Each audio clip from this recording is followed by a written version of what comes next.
सोचिए, अगर एक पूरी कौम अल्लाह को जानती हो लेकिन फिर भी एक झूठे खौफ के आगे झुक जाए, तो असल तबाही कहां से शुरू होती है। ये कहानी सिर्फ एक बुत की नहीं, ये कहानी है इख्तियार की, दौलत की, हुकूमत की, और उस डर की जो इंसान को सच से दूर ले जाता है।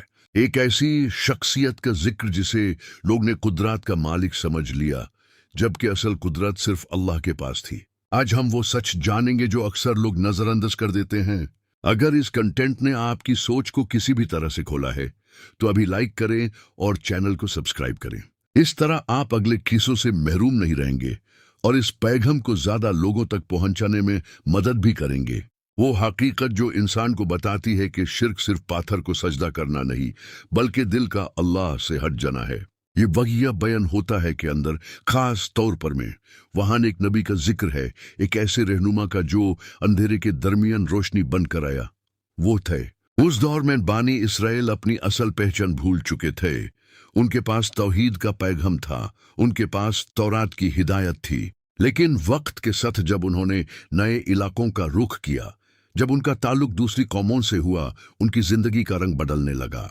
सीरिया और उसके गिरदोनवाह में पुरानी सभ्यताओं का असर गहरा था। यहाँ एक नाम मशहूर था, एक ऐसा नाम जो धीरे धीरे खौफ और उम्मीद का मरकज बन गया। वो नाम था, शुरू में बाल सिर्फ एक लकाब था, मालिक, सरदार, हुक्मारन। यह लफ्ज आम था, लेकिन वक्त के साथ लोगों ने इस लफ्ज को कुदरती तकातुन का मालिक बना दिया। बरसात उसके हाथ में, फसाल उसके कब्जे में, जिंदगी और मौत का फैसला उसके जिम्मे समझा जाने लगा। तारीख के मुताबिक, जैसे कि ने तफसीर में बयान किया, बाल असल में एक बुत था जो कदीम लोगों ने अपने ख्यालत और कहानियों से कुदरत का मरकज बना दिया। कहानियां फैलती गायन, दर मजबूत होता गया, और फिर बट सिर्फ पत्थर ना रहा, वो निजाम बन गया। उस वक्त की हुकूमत ने इस बट को सिर्फ मजहबी निशान नहीं बनाया, बल्कि सियासी ताकत का जरिया बना लिया। बादशाह और उसकी मलिका ने बाल की इबादत को रियासती मजहब बना दिया। सरकारी हिमायत के साथ इस इबादत को आम किया गया। 450 से ज्यादा पेशवा और रहनुमा इस निज़म का हिस्सा थे। ये सिर्फ मजहबी लोग नहीं थे, ये मीडिया की तरह असर रखते थे। लोगों को बताते थे कि क्या सोचना है, किससे डरना है, किसको खुश करना है। और बाल क्या वादा करता था? बरसात, जरखेज जमीन, दौलत, शोहरत, नस्लों की हिफाजत, दुनिया की हर वो चीज जिसका इंसान ख्वाहिशमंद होता है। लेकिन अंधेरा यहीं से गहरा होना शुरू हुआ। लोग बाल से इसलिए सवाल नहीं करते थे कि वो बेवकूफ थे, वो खामोश इसलिए थे क्योंकि वो डरते थे। राहत का डर, भूख का खौफ, माशी तबाही का अंदेशा, अपनी जिंदगी पर कबू खो देने का एहसास। डर जब अकीदे में घुल जाए तो इबादत खतरनाक बन जाती है। बाल की रसूमत सिर्फ फूल और फाल तक महदूद नहीं रही, कुर्बानियां दी जाने लगी। रिवायत बताती है कि कुछ इलाकों में बच्चों तक को आग के हवाले किया जाता था। लोहे के बड़े अलाव जलाए जाते, ढोल जोर जोर से बजाए जाते ताकि मासूम चीखों की आवाज दब जाए। इस अमाल को गुजार कर जाना कहा जाता था। शुरू में ये काम चंद अफराद तक महदूद था, फिर धीरे धीरे ये रिवायत बनी, फिर आम हो गया, फिर लोगों ने इसे जरूरत समझना शुरू कर दिया। ये सब कुछ तब हो रहा था जब बनी इसराइल तौहीद का पैगाम रखते थे। उनके पास वही की रोशनी थी, लेकिन जब दिल दुनिया की चमक से भर जाए तो रूह का नूर कमजोर पड़ जाता है। इसी अंधेरे के दरमियान अल्लाह ने इलियास को भेजा। उनका मकसद तलवार उठाना नहीं था, उनका मकसद एक सवाल उठाना था, एक ऐसा सवाल जो जमीर को झंझोड़ दे। कुरान बताता है कि उन्होंने अपनी कौम को याद दिलाया कि वो बाल को पुकारते हैं और बेहतरीन खालिक को छोड़ देते हैं। ये जुमला सिर्फ इल्जाम नहीं था, ये आईना था। सोचिए, जब इंसान अपनी मुश्किल का हाल किसी और में तलाश करता है, जबकि असल मददगार अल्लाह हो, तो क्या वो भी बाल की सूरत नहीं? इलियास ने उन्हें याद दिलाया कि अल्लाह ने उनके आबाओ अजदाद को हिदायत दी, उन्हें बचाया, उन्हें इज्जत दी। तो फिर क्यों वो एक ऐसे बट के आगे झुक रहे हैं जो ना सुन सकता है, ना देख सकता है? लेकिन जब निजाम मजबूत हो जाए तो सच बोलना आसान नहीं होता। सियासी तकात, मजहबी रहनुमा और अवाम का डर, ये तीन चीजें मिलकर हक को दबा देती हैं। इलियास ने इस दबाव के बावजूद अपना पैगाम जारी रखा। उनका लहजा सख्त नहीं था, बल्कि दर्द भरा था। वो अपनी कौम को बर्बादी से बचाना चाहते थे। उन्हें मालूम था कि शिर्क सिर्फ अकीदे का मसला नहीं, बल्कि नतीजों का भी है। जब इंसान अल्लाह को छोड़कर मखलूक पर भरोसा करता है, तो अल्लाह उस पर उसी मखलूक की कमजोरी वाज़े कर देता है। रिवायत में आता है कि अल्लाह ने उन पर काहत मुसल्लत कर दिया, बरसात रुक गई, जमीन सूख गई, फसल जलने लगी।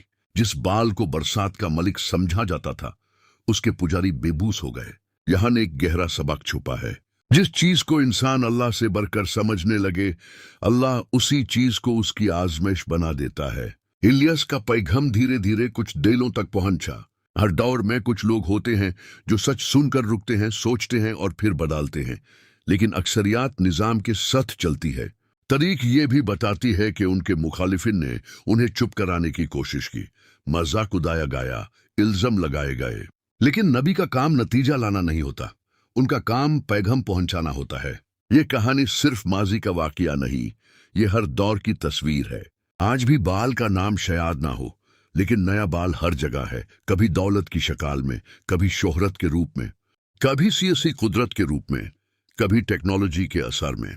इंसान जब इन चीजों को अपनी कामयाबी का असल जरिया समझने लगे और अल्लाह पर तवक्कुल कमजोर हो जाए, तो कहानी फिर से शुरू हो जाती है। बाल असल में पत्थर से ज्यादा एक सोच थी, एक नजरिया कि इंसान अपनी किस्मत का मालिक खुद है या कोई दुनियावी निजाम है।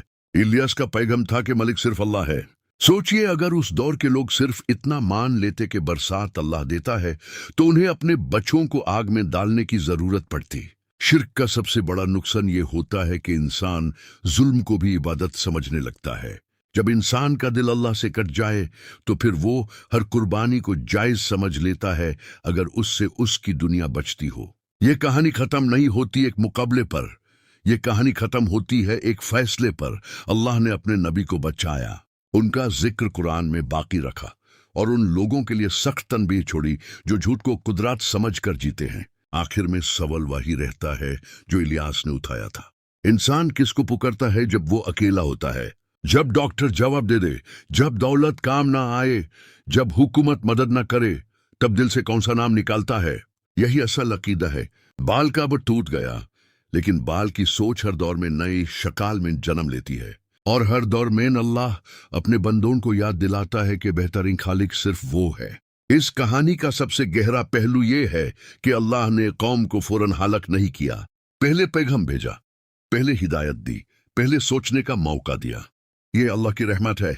आज अगर इंसान अपने दिल का जायजा ले, तो शायद उसे अपना छोटा सा बाल नजर आ जाए, कोई ऐसी चीज जिस पर वो अल्लाह से ज्यादा भरोसा करता हो, कोई ऐसी सोच जो उसे हक से डोर ले जा रही हो।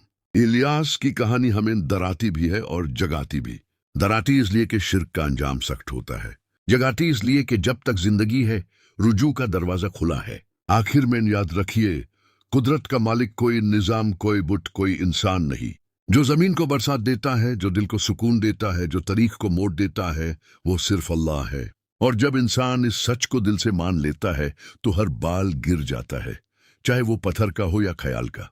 यही कुरानिच सच है, यही सबसे बड़ी आजादी है।